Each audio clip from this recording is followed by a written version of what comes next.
again, it goes back to the fact that, and I say this with love because we are them.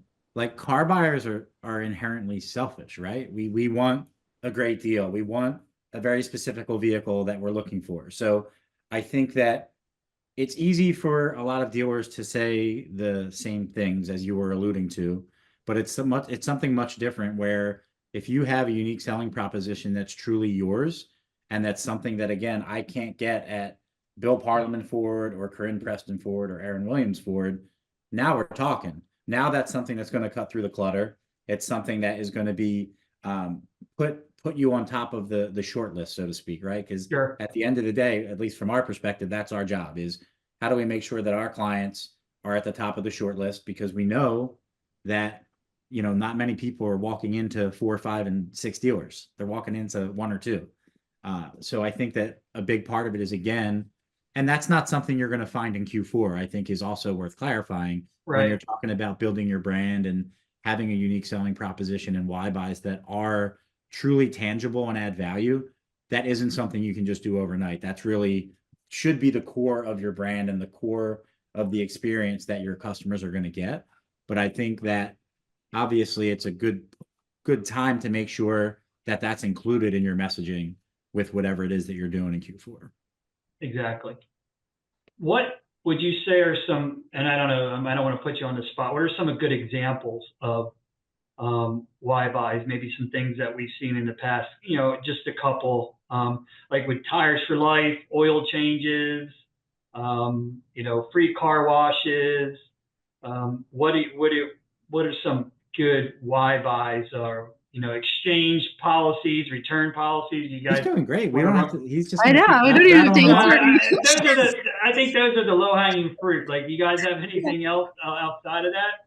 I mean, I think all of those are really great examples, and I think it's going to be different.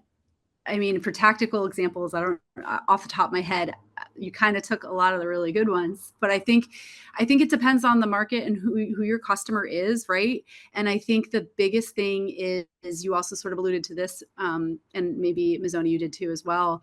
Like, it's not enough to just provide a good experience anymore as your USP.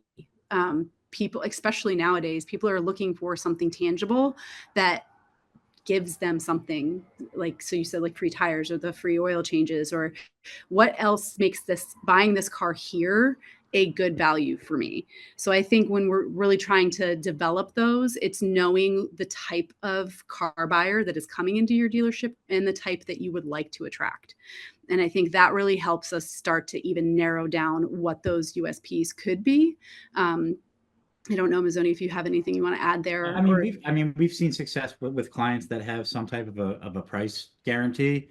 Sure. It's a little cliche, but again, when you're talking about the purchase as significant as a vehicle, that's something that feels tangible to someone. If I can get the best price, that resonates, and it doesn't take much to explain. But there's little things. I've seen dealers that will always make your first payment. Things Yeah. again that are Cool. buzzwords for Yeah. a consumer that's about to make the purchase. The other thing though, Bill, is it's a really great opportunity from a um, appreciating your customers type perspective. So we've seen some really great campaigns where during the holidays, we've done vehicle giveaways for deserving families. We've done much softer sell approaches to just show that we're, partners in the community and that it's not all about selling. So those campaigns have also been successful for some of our clients and, generated some real good feelings around the holidays, right? Yeah. And then the last Sure. thing that again isn't much of a USP, but it's more if we were talking how could we sweeten an event with a hook when you're around the holidays, it could be a gift card, right? Um, it could be we have a holiday bonus for you. We're gonna put Right. 1,000 match your down payment. So there's lots of different ways to get creative Sure. with some tangible offers.